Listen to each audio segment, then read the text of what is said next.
Thanksgiving was coming, and everyone was busy getting ready. The sky in Boston was turning dark early, and a chilly wind blew through the streets. Eleanor Bradford looked out the window and sighed. "Mom, I don't get this math problem," said her 13-year-old daughter, Lily, sitting at the table doing homework. Eleanor put aside her work papers and sat next to her. "Which one?" she asked kindly. "This equation. The teacher explained it, but it's still confusing." Eleanor rubbed her tired eyes and looked at Lily's notebook. As a single mom, she was always juggling work, house chores, and taking care of Lily. It had been 5 years since her divorce. Her ex-husband, Charles, had moved to California, so Lily barely saw him, maybe once a year. "Subtract from both sides," Eleanor explained, helping with the math.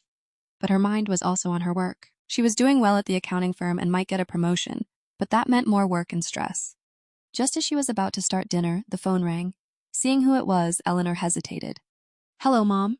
"Eleanor, I was just checking about Thanksgiving," said Carol Bradford, her mother. "You are coming this year, right?" Eleanor glanced outside. "I'm not sure yet. Work's been busy."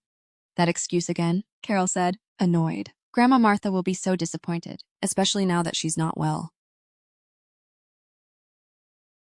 Eleanor stayed quiet. Her mother cared a lot about appearances and hated that Eleanor was a single mom. To Carol, Eleanor's sister, Victoria, married to a rich lawyer with 2 perfect kids, was the ideal daughter. "I'll think about it," Eleanor said tiredly. When she hung up, Lily peeked in. "Was that Grandma?" "Yes, about Thanksgiving." "Are we going?" Lily sounded nervous. Eleanor remembered past family gatherings, cold looks and mean comments. To protect Lily, she had avoided them lately. "I don't know," Eleanor said carefully. "But Grandma Martha isn't well. This might be her last Thanksgiving." Lily nodded quietly. Martha was the only one in the family who truly cared about them.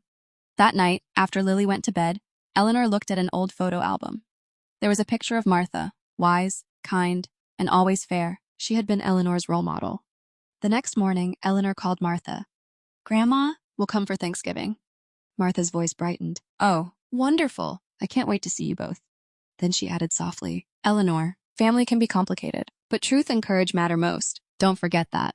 Eleanor thought about those words. She hadn't told Lily everything, but her daughter was starting to understand that their family wasn't like others. At breakfast, Lily asked, "Mom, are we really going?"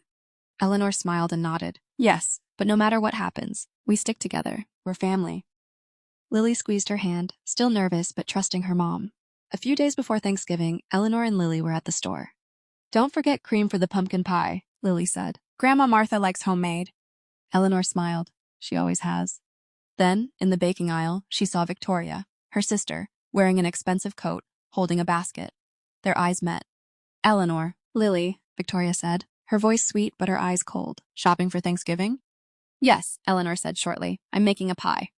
Victoria laughed. "I just ordered mine. No time to bake." She looked at Eleanor's old sweater. "You should treat yourself sometimes." Eleanor stayed calm. "I spend on what matters, like Lily's school." Victoria glanced at Lily's slightly big uniform. Kids grow fast, but she should wear clothes that fit. Lily's face turned red. "We're getting new ones soon," Eleanor said, putting a hand on Lily's shoulder. "You are dressing nicely for Thanksgiving, right?" Victoria added. "Mom's picky about the table. I already bought new outfits for my kids." After an awkward pause, Victoria checked her watch. "Oh, I have a spa appointment. See you then." When she left, Lily pushed the cart quietly. "Victoria always looks down on us, doesn't she?" Eleanor didn't know how to explain the family problems. "Grown-up stuff is complicated," she said. "But what matters is we love each other." Thanksgiving night. Lily kept eating quietly, while Eleanor encouraged her, feeling the hidden recorder under the table capturing every word. When dessert came, Carol cut into an expensive store-bought cake, ignoring the homemade pumpkin pie Eleanor had brought. "Sorry, Eleanor," Carol said dismissively. "We'll save your pie for tomorrow." Eleanor just nodded. Every cruel moment tonight was being recorded. One day, the truth would come out. As the meal ended, Martha stood up, looking tired. "I need to rest." "I'll help you, Grandma," Eleanor said, standing quickly. Lily followed. Once inside the guest room, Martha closed the door and surprised them. "You both handled that well," she said, her voice strong. "I'm proud of you." "Grandma, what about the recorder and the envelope?" Eleanor asked. Martha smiled slightly. "You'll understand when the time comes. Tonight happened for a reason." "But why?" Lily asked softly. "Why were we the only ones without forks?" Martha gently touched Lily's cheek. "Sometimes people can't hide their true selves. Tonight, Carol and Victoria showed everyone who they really are. Eleanor started to open the envelope, but Martha stopped her. Not yet. Come to my house in a week. Everything will make sense then. Eleanor nodded. She could feel something big was about to happen. She checked the hidden recorder and met Martha's eyes. I promise. Grandma. Martha smiled. Now, let's wash our faces and go back down. We'll give Carol and Victoria our best smiles, because what scares them most is seeing us strong. The three shared a quiet laugh before leaving the room.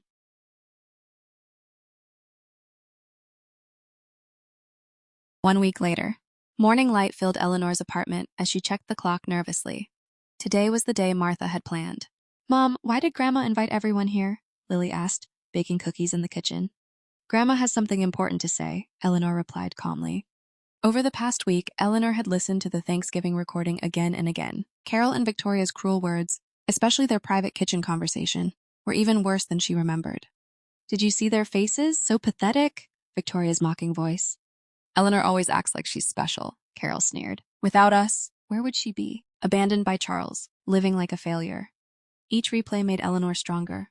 The doorbell rang. Martha had arrived. Her expression was serious, but her eyes were sharp.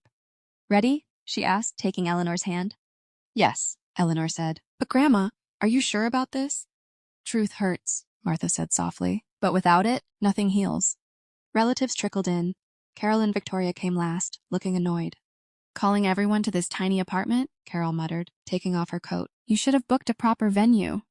Eleanor ignored her and guided everyone to the living room. 15 relatives squeezed onto chairs and sofas. Carol and Victoria sat far apart, arms crossed. Martha tapped her cane for attention. Thank you all for coming. I have something important to say. The room fell silent. I've lived a long life. I've seen families change, but some things stay the same, like the importance of real family bonds. She looked around, but sometimes even family hides ugly truths. Carol shifted uncomfortably. Martha, you must be tired. My mind has never been clearer, Martha cut in. She turned to Eleanor. Now, dear. Eleanor placed the recorder on the table. This is from Thanksgiving night. She pressed play. Carol's voice filled the room.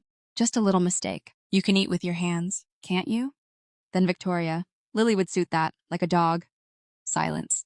The recording continued. Carol and Victoria laughing in the kitchen, mocking Eleanor and Lily, even plotting to cut them out of the family. When it ended, the room was frozen. Carol was pale. Victoria bit her lip. That was just a joke, Carol stammered. Martha's voice was steel. Calling a child a dog is a joke? Starving your own family is a joke? Carol, you should be ashamed. You're old and confused, Carol snapped. Eleanor always plays the victim. Martha slammed her cane down. My mind is clear, and today another truth comes out. She pulled out a document. My new will. Eleanor opened the envelope Martha had given her, a copy of the same will. She gasped as she read it aloud. I, Martha Bradford, leave 70% of my estate to Eleanor and Lily. The remaining 30% goes to the rest of the family, except Carol and Victoria. Shocked murmurs filled the room. Carol jumped up. This is unfair. She's not in her right mind. My lawyer and doctor say otherwise, Martha said calmly. Victoria turned to her husband, Robert, a lawyer. Do something. He examined the will. It's legal, he said quietly. You're betraying us? Victoria shrieked. No, Robert said firmly. I'm standing with what's right. Martha looked around. What is family? Just blood? No, it's love, respect, kindness. She walked to Lily. This child was called a dog. Eleanor was mocked for struggling alone. Is that family? She turned to Carol. I raised you better, but you care more about appearances than people. Carol burst into tears. I was protecting our family's honor. Honor? Martha's voice broke. Honor is kindness, integrity. That's what matters. She placed her hands on Eleanor and Lily's shoulders. These two have lived with dignity through every hardship. This is the family I'm proud of. Uncle John stood up. Martha's right. I'm ashamed I stayed silent. Eleanor, Lily, forgive me. One by one, relatives apologized. Carol and Victoria stood alone, shaking with rage. This isn't over, Carol hissed. They stormed out. You're not banished, Martha called after them. But until you change your hearts, you're not welcome. When the door closed, the room felt lighter. Eleanor hugged Lily, who smiled weakly. We found our real family, didn't we? Martha nodded. Yes, Lily. Today, our true family begins. 3 months later, sunlight streamed into Eleanor's apartment. Martha, now living with them, sat on the sofa with paint samples. What do you think of these colors for your new office? Eleanor smiled. I love the blue-green. After Thanksgiving, Eleanor had chased her dream, opening her own accounting firm, Bradford Financial Services, with Martha's support. Mom, look! Lily rushed in, waving a test. I aced math! That's my girl, Eleanor hugged her. Lily had blossomed since that night. No more bullying, more confidence. Her school essay, Family is People Who Love You, even won praise from her teacher. Martha handed Eleanor an envelope. This came for you. Inside was a letter from Carol, an apology and a plea to reconcile. Eleanor folded it slowly. I still need time. Carol had lost her charity board positions after the scandal. Victoria and Robert were now separated. They'd tried to challenge the will and failed. No rush, Martha said gently. Real change takes time. The phone rang. Lily answered, grinning. Uncle John. Yes, we'd love that. Since Thanksgiving, many relatives had grown closer. Uncle John visited often, even teaching Lily guitar. He wants to plan Christmas, Lily said, laughing. It's only March. He's excited to rebuild the family, Martha chuckled. That night at dinner, Eleanor remembered Thanksgiving, how she and Lily had been given no forks. That humiliation had become their turning point. Do you remember how you felt that night? Martha asked softly. Eleanor smiled. More than anger, I felt strength, like I could finally stand up for us. Blood doesn't make family, Martha said. Love does. Eleanor looked around the table. Martha, Lily, and herself. Small but warm. A real family. For the first time, she felt it deep in her heart.